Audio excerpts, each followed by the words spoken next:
तो दोस्तों नमस्कार, मैं मधु सिंह राजस्थान से और मेरी छोटी सी हरी भरी छत पर आप सभी लोगों का स्वागत है। तो आज है दिसंबर की 5 तारीख और 5 तारीख को मैंने ये वीडियो बनाया है और मैं अपनी टेरेस गार्डनिंग का अपडेट आप लोगों को दूंगी कि मेरी टेरेस गार्डनिंग में क्या चल रहा है, कैसा चल रहा है, क्या बढ़ रहा है और किस चीज़ को मैंने हटा दिया है। तो चलिए आइए आगे आज हम इसी टॉपिक पर बात करते हैं। तो देखिए, सबसे पहले जो मैंने ये फ्रेंच बीन्स लगाई थी, ये बहुत ही अच्छी तरीके से ग्रो कर रही है और आप देख रहे होंगे कि इसमें फ्लावरिंग भी आने लग गई है। तो इससे अच्छी और क्या बात हो सकती है कि पौधा स्वस्थ है और उसके बावजूद इसमें फूल आ रहे हैं और साथ के साथ इसमें किसी तरीके का कोई रोग भी दिखाई नहीं दे रहा है। तो अब मैं आशा कर सकती हूँ कि मेरे को कुछ समय बाद फ्रेंच बीन्स खाने को मिल जाएगी। और देखिए, कुछ पौधों में फूल आने लग गए हैं और कुछ पौधे मैंने क्रम वाइज तरीके से लगाए हैं। मतलब मैंने ये कुछ में फूल आने लग गए हैं, कुछ पीछे तैयार हैं और कुछ के बीज मैंने जर्मिनेट करने के लिए डाल दिए हैं वापस से। और देखिए, अब ये जो कुछ बीज डाले थे मैंने टमाटर के, मैं अभी सीज़न चल रहा है, अगर आप भी टमाटर लगाना चाहते हैं तो अभी समय बिल्कुल सही है। आप इस समय भी अगर टमाटर लगाएंगे तो आपको फरवरी के शुरू में आपको टमाटर खाने के लिए अच्छी तरीके से मिल जाएंगे। तो इसी तरीके से मैंने टमाटर के भी कुछ बीज डाल दिए थे, तो वो पौधे भी जर्मिनेट हो गए हैं और मैं अब इसको थोड़े समय बाद शिफ्ट करूंगी, तब मैं उसका वीडियो बनाऊंगी। तो ये रही टमाटर और फ्रेंच बीन्स के पौधे की अपडेट। और देखिए, इसी तरीके से जो मेरे घर में एक ट्रे टाइप में है, सीडलिंग ट्रे तो मेरे पास नहीं है, लेकिन ये सेम उसी तरीके की कोई चीज़ है। मैं इसी में बीज जर्मिनेट करती हूँ। जो भी बीज मैं लगाती हूँ, टमाटर हो गया, बैंगन हो गया, मिर्ची हो गई, सारे बीज मैंने इसी में जर्मिनेट किए हैं और ये बहुत अच्छी तरीके से जर्मिनेट हो जाते हैं, इसलिए मुझे सीडलिंग ट्रे की ज़रूरत पड़ी नहीं। और चलिए उसके बाद अब हम बात करते हैं, जो ये बैंगन के पौधे मैंने लगाए थे, ये बैंगन के पौधे मैंने पिछले मतलब इसी साल 2 मार्च के महीने में लगाए थे, मार्च और अप्रैल के महीने में लगाए थे। तो देखिए, इस पौधे से मुझे बहुत ही, आपने पिछले वीडियो अगर मेरे देखे होंगे तो इन बैंगन के पौधों से बहुत ही अच्छी तरीके से फ्रूटिंग मुझे मिली है। और मैंने कुछ समय पहले ही इनकी अच्छी तरीके से कटिंग कर दी थी क्योंकि पौधा पुराना हो गया था। तो मैं ये कोशिश करूँगी कि मैं बस अब इसमें इस बार फल और ले लूँगी, मतलब बैंगन और ले लूँगी और उसके बाद मैं इन पौधों को हटा दूँगी। तो देखिए, इसमें भी अब बिल्कुल सही तरीके से बैंगन बनने लग गए हैं। और आप ये देखिए कि अभी जो मैंने बैंगन के पौधों में, क्योंकि अभी इसमें फ्लावरिंग का टाइम है और फ्रूटिंग बन रही है, तो मिट्टी इसी तरीके की होनी चाहिए। जैसे कैसे मैंने बिल्कुल भुरभुरी मिट्टी तैयार कर रखी है, मतलब पौधे की मिट्टी ये जबकि ग्रो बैग के अंदर है। तो ग्रो बैग में क्या होता है कि पानी डालते डालते इतनी ज़्यादा मिट्टी टाइट हो जाती है। तो आपको इस चीज़ का ध्यान रखना है कि अभी पौधा बिल्कुल रेस्ट पर है। जब पौधा रेस्ट पर हो तो उसको ज़्यादा खाद, ज़्यादा पानी, किसी चीज़ की ज़्यादा ज़रूरत नहीं होती है। तो पौधा रेस्ट पर है और इसमें फ्लावरिंग और फ्रूटिंग दोनों हो रही है। मतलब पौधे को अब इतनी एनर्जी मिल चुकी है, उसने अपने अंदर इतनी एनर्जी इकट्ठी कर ली है कि अब वो दोबारा फ्रूटिंग पर आ चुका है। तो अब मैं थोड़े समय बाद इसमें खाद डालूंगी, तो मैं उस खाद का वीडियो भी आपसे शेयर करूंगी कि अब मेरे पौधे में जब फ्रूटिंग और फ्लावरिंग दोनों हो रही है तो मैं इसमें कौन सी खाद डालूंगी। तो आज तो खैर मैंने ये जो वीडियो बनाया है, ये मैंने ये बताने के लिए बनाया है कि मेरे टेरेस गार्डन का अपडेट क्या चल रहा है। और अब मैं कल या परसों में जब इनमें खाद डालूंगी अच्छी तरीके से, तो मैं उसका वीडियो आपसे ज़रूर शेयर करूँगी। और देखिए, इस तरीके से करीब सारे जितने भी मेरे पास 8 से 10 पौधे, तो मेरे पास 14 थे, तो 4 मैंने हटा दिए थे क्योंकि बहुत ही ज़्यादा बैंगन आने लग गए थे कि एक समय तो मुझे ऐसा लगा, मैंने कहा मैंने बहुत गलती करी, मैंने इतने ज़्यादा पौधे लगा दिए हैं। तो इसलिए 4 पौधे मैंने हटा करके उनकी मिट्टी में मैंने दूसरी चीज़ें जर्मिनेट कर दी थी। तो देखिए, ये तो रहा बैंगन के पौधों का अपडेट। और बैंगन की भी कंडीशन भी बहुत सही है। कटिंग करने के बाद इसमें नए पत्ते डेवलप हो गए हैं, सभी में फ्रूटिंग बिल्कुल सही है, सभी में फ्लावरिंग बिल्कुल सही है। तो ये तो रहा इधर के पोर्शन का हाल। और उसके बाद चलिए अब ये देखते हैं कि जो मैंने पालक अभी मैंने 7 से 8 दिन पहले पालक हार्वेस्ट किया था और ये दोबारा देखिए इस तरीके से फिर हार्वेस्टिंग के लिए तैयार हो गया है। और मैंने इसमें किसी तरीके की कोई भी लिक्विड फर्टिलाइज़र बिल्कुल इस्तेमाल नहीं किया है। मैंने सिर्फ इसमें मिट्टी अच्छी तैयार करी थी और उसके बाद मैंने इसमें डाल दी थी, इसमें पालक के बीज डाल दिए थे। और जब मैंने पिछली बार हार्वेस्टिंग करी थी तो मैंने 1 मुट्ठी इसमें वर्मी कंपोस्ट डाला था। तो मैं आपको पहले भी बता चुकी हूँ। और ये देखिए, पत्तों के ऊपर बिल्कुल ओस की बूंदें गिरी हुई हैं। ये मौसम, ये हरियाली कौन अपने आप को रोक सकता है वीडियो बनाने से।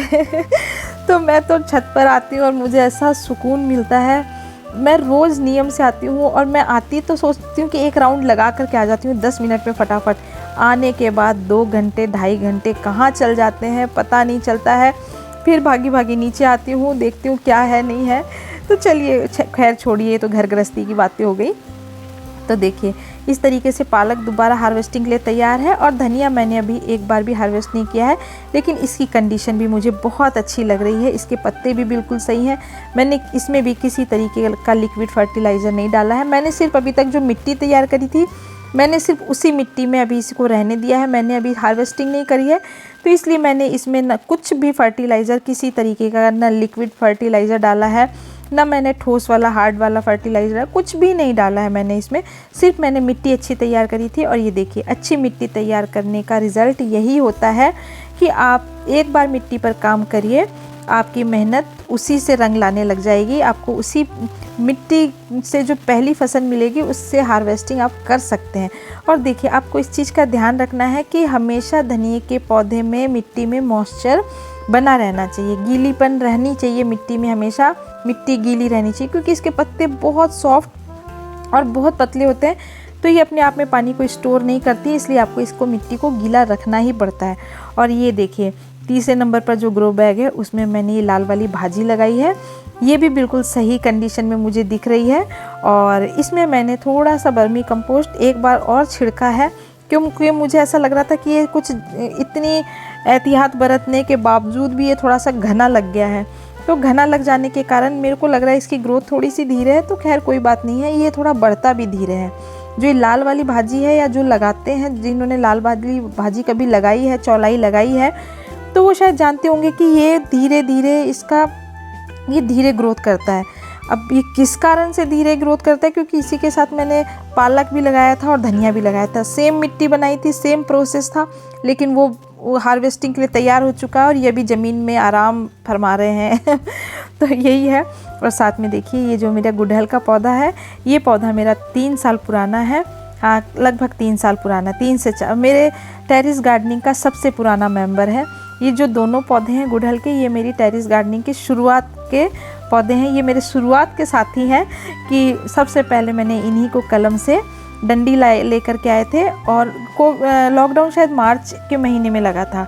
और उसी के बाद जब बरसात आई थी, मई और जुलाई में जब बरसात आई थी, मैंने उसी समय इनको तैयार किया था। और एक पौधा ये भी है परिजात का, जो मैंने लगा रखा है। इसमें भी बहुत अच्छी तरीके से फ्लावरिंग होती है, तो इसकी खुशबू बहुत अच्छी होती है। फूल तो ये इतना छोटा है, लेकिन इसकी खुशबू इतनी ज़्यादा होती है कि आपको मतलब मंत्रमुग्ध कर देगी। इतनी अच्छी खुशबू होती है परिजात की। और इसका तो खैर पौराणिक महत्व भी बहुत ज़्यादा है। तो यही सोचते हुए मैंने इसको भी अपने गार्डन में लगा लिया है, टेरेस गार्डनिंग में। और ये देखिए अब चलते हैं हमारे टमाटर के पौधे के ऊपर। तो ये अब हमारा टमाटर का पौधा, अभी तक तो मुझे इसकी कंडीशन बहुत सही लग रही है, और इसमें फ्लावरिंग बनने लगी है और साथ में फ्रूटिंग भी। आपको दिख रहे होंगे कि इसमें कुछ टमाटर भी बनने लग गए हैं। तो मैं अभी मैंने टमाटर का स्पेशल वीडियो नहीं बनाया है। मैं आज आपको अपडेट में ही आपको बताऊंगी कि मेरे टमाटर की क्या कंडीशन है, क्या पोजीशन है। और ये देखिए एक टमाटर के पौधे, मैंने 2-3 टमाटर के पौधे इस तरफ भी लगाए हैं, लेकिन इनमें मुझे कहीं कहीं थोड़ा थोड़ा रोग दिखाई दे रहा है। तो मैंने अपने जी जान लगा करके मैंने इसका उपाय किया है। उसके बाद मुझे इसमें टमाटर बनते हुए दिखाई दे रहे हैं। तो कुछ रिजल्ट सही है।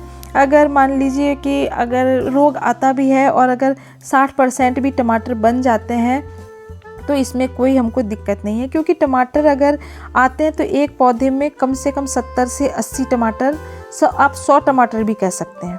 मैं बताऊंगी अपने आने वाले वीडियो में कि मेरे एक पौधे में करीबन 70 से 80 100 टमाटर बने हुए हैं। तो अगर 60% भी अगर फूल झड़ जाते हैं तो कोई दिक्कत नहीं है। तो भी बहुत ज़्यादा 60 टमाटर मिलना बहुत बड़ी बात है एक पौधे से।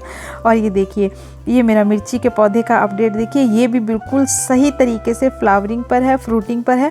और आप देख रहे होंगे कि इस जो मिर्ची की क्वालिटी है, ये ऊपर की तरफ हमेशा इसमें एक मुझे खासियत ये लगती है कि ये नीचे की तरफ इसका फल नहीं बनता है, इसका फल ऊपर की तरफ बनता है। ये बीज मैं बिहार से लेकर के आई थी, और मैंने आपको पहले भी बताया है कि मैं बिहार की रहने वाली हूँ। मैं राजस्थान में रहती हूँ, राजस्थान के बहुत ही सुंदर शहर जयपुर में रहती हूँ। हस्बैंड यही नौकरी करते हैं, तो मैं जब भी वहाँ जाती हूँ तो मैं कुछ कुछ बीज वहाँ से ले आती हूँ। और बस यही सब चल रहा है। अपने आप को राजस्थान में रहते हुए भी बीज बिहार से आ रहे हैं, फिर यहाँ की मिट्टी में डेवलप हो रहे हैं, जर्मिनेट हो रहे हैं। तो इंसान के साथ देखिए पौधे भी जहाँ रख दिया जाए, इनको जहाँ भेज दिया जाए या जहाँ इनको जर्मिनेट कर दिया जाए, ये सर्वाइव कर ही जाते हैं। तो सेम यही कहानी इंसान की और पौधों की होती है। तो चलिए देखिए, ये कुछ पौधे, कुछ बीज मैंने मूली के भी लगा दिए हैं। मूली मुझे पहले वाले पौधों से अच्छी हार्वेस्टिंग हुई है, तो मैंने नए पौधे मूली के दोबारा लगा दिए हैं। और साथ में देखिए मैंने करीबन 7 से 8 पौधे लगाए थे टमाटर के। तो ये टमाटर के पौधे जो मैं दूसरी तरफ लगाए हुए हैं, ये बिल्कुल अच्छी तरीके से अभी तक तो इनकी कंडीशन मुझे बिल्कुल सही दिख रही है। और ये देखिए, ये सारे पौधे बिल्कुल सही कंडीशन में हैं। कुछ कुछ पौधे फ्लावरिंग पर तो करीब करीब सारे पौधे आ चुके हैं। और ये जब तक फ्लावरिंग देंगे और इसमें से फ्रूटिंग तैयार होगी, तब तक हमको अगर टमाटर अगर हम सही ढंग से लगाते हैं तो हमको ये मार्च के महीने तक मिलते हैं। तो मैंने नई पौध लगा दी है, आपने देखा अभी 7 से 8 पौधे मैं फिर टमाटर के लगा दूँगी। तो जब तक इनसे मुझे फ्रूटिंग मिलती रहेगी, कुछ पौधे बनेंगे, कुछ सूख जाएंगे, कुछ ख़राब हो जाएंगे।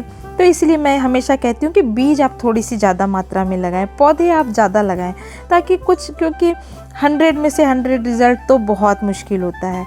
100 में से आप कोशिश करिए कि आप 30 से 40% भी अगर पौधे सही निकल जाते हैं, तो आपको उनसे ही बहुत अच्छी पैदावार मिल जाती है कि आप उससे संतुष्ट हो जाएंगे कि हमको बहुत ही अच्छी पैदावार हमारी टेरेस गार्डनिंग में से मिल गई है।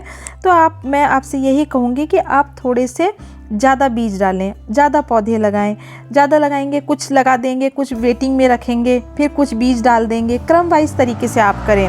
और देखिए इस तरीके से तो मैंने पालक भी 2 से 3 जगह लगा रखे हैं। पहले आपने देखा होगा कि अभी थोड़ी देर पहले मैंने जो वीडियो शूट किया है, उसमें आपको पालक कितने दिख रहे होंगे अच्छे। फिर ये सेकंड इस वाले टब में मैंने पालक लगा रखे हैं, ये भी हार्वेस्टिंग के लिए तैयार हैं। साथ में मैंने ये जो मेरी बाल्टियाँ थी छोटी छोटी सी, इनमें मैंने लहसुन लगा दिए हैं। तो अब आप ही देखिए कि मेरे पास, मैं झूठ नहीं बोलूँगी, मैं बिल्कुल झूठ बोलने पर विश्वास नहीं रखती हूँ। लोग वीडियो चलाने के लिए या बहुत सारी बातें करते हैं, झूठ भी बोलते हैं, ऐसा है वैसा है। मैं कुछ नहीं, जो अपडेट है मैं वही देना चाहती हूँ, क्योंकि मैं भी सच में विश्वास रखती हूँ। तो देखिए मेरी बाल्टियों में बिल्कुल सही तरीके से लहसुन सही बिल्कुल ग्रो कर रहा है। और आप देखिए मेरी छत पर धनिया भी है, साथ में लहसुन की पत्तियाँ हैं, हरी मिर्च है, जो तीखी वाली हरी मिर्च है वो मिर्च है, टमाटर है। तो चटनी बनने के लिए एकदम तैयार है। तो जब भी मन चाहेगा तब ताज़ा तोड़ेंगे, ताज़ा पीसेंगे और ताज़ा बना करके खाएंगे और लोगों को भी खिलाएंगे जो फैमिली के मेंबर हैं।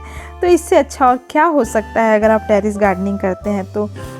और जब घर की खेती के टमाटर तोड़े जाएंगे तो खूब ब्लड की मात्रा कहीं की कहीं पहुंच जाएगी। टमाटर ऐसे भी हेल्थ के लिए बहुत। और ये देखिए जो 2 पौधे हैं मेरे ख़राब हो गए हैं टमाटर के, तो इनको मैंने अभी फेंका नहीं है, ये वेटिंग में रखे हुए हैं कि आखिरकार इनके साथ ऐसा क्या किया जाए, क्या उपाय किया जाए, क्यों ये ख़राब हो गए हैं। ये भी तो एक्सपेरिमेंट का विषय बनता है ना, कि सारे पौधे इसके साथ लगाए हैं, सब ठीक से काम कर रहे हैं, तो इनमें आखिर ऐसी क्या कमी रही कि ये ख़राब हो गए हैं। ये इतने बड़े होकर के ख़राब हो गए हैं। इनकी हाइट बिल्कुल सही हो गई थी, इनकी ग्रोथ भी बहुत अच्छी हुई थी। और इसके साथ के और पौधे फ्लावरिंग और फ्रूटिंग पर हैं, फ्लावरिंग इसमें भी हो रही है। इसमें मैंने दवाई का छिड़काव किया है, मतलब जो घरेलू फर्टिलाइज़र है वो छिड़का है। तो अब मैं देखूंगी कि ये मैं जो फर्टिलाइज़र छिड़कती हूँ उसका इन पौधों पर कुछ असर होता भी है या नहीं होता है। मैं कहीं सुनी बातों पर कम विश्वास रखती हूँ, मैं खुद एक्सपेरिमेंट पर ज़्यादा विश्वास रखती हूँ कि आखिरकार अगर हम वो फर्टिलाइज़र इस पर छिड़कते भी हैं तो वो कितने दिन में असर करता है, कितने % ये सही होते हैं। यही सब सोचते विचारते हुए मैंने इनको बिल्कुल नहीं हटाया, मैंने इसको साइड में रखा है। मैंने कहा देखती हूँ तुम्हारे साथ बाद में थोड़ा टाइम मिलने दो, उसके बाद इनका उपचार किया जाएगा सही ढंग से। और ये देखिए एक टमाटर का पौधा ये भी है, ये बहुत ही अच्छी तरीके से फ्लावरिंग पर, फ्रूटिंग पर, सभी तरीके से बिल्कुल सही पौधा है। तो करीब करीब जो मैंने टमाटर के पौधे लगाए थे उनका सबका रिज़ल्ट बहुत अच्छा है और संतुष्टिजनक है। 2 से 4 पौधे ख़राब होना टेरेस गार्डनिंग में बहुत आम चीज़ होती है। अगर आप खेती करते हैं तो 2-4 पौधे अगर आपके ख़राब होते हैं तो आपको दुख नहीं मनाना चाहिए। आप ज़्यादा बीज ग्रो करें, अच्छी क्वालिटी के बीज ग्रो करें, अपनी पूरी मेहनत देने की कोशिश करें, घास नहीं काटें। सबसे पहली बात तो कि घास नहीं काटें फिर उसके बाद दुख है कि अरे हमारे तो कुछ होता ही नहीं है, ये बिल्कुल नहीं करें। आप मेरी टेरेस गार्डनिंग देख करके सीखें। बहुत सारे लोग टेरेस गार्डनिंग करते हैं, आप उनको देख करके सीखें। सीखते सीखते देखते देखते आप कहीं ना कहीं मेरी तरह छोटे रूप में टेरेस गार्डनिंग करने लगेंगे। और चलिए मूली हार्वेस्ट कर लेते हैं। इसी के साथ वीडियो बनाया तो थोड़ी सी हार्वेस्टिंग भी कर लेते हैं, दिखा देते हैं, क्योंकि अब इस ग्रो बैग को हम खाली करेंगे और इसमें दोबारा से इसकी मिट्टी तैयार करके फिर इसमें लगाएंगे। तो इसी के साथ मैं अपना वीडियो अब ख़त्म करती हूँ। और अगर आपको मेरा वीडियो पसंद आए तो प्लीज़ लाइक एंड सब्सक्राइब ज़रूर करें। आप सभी लोगों का दिल से धन्यवाद।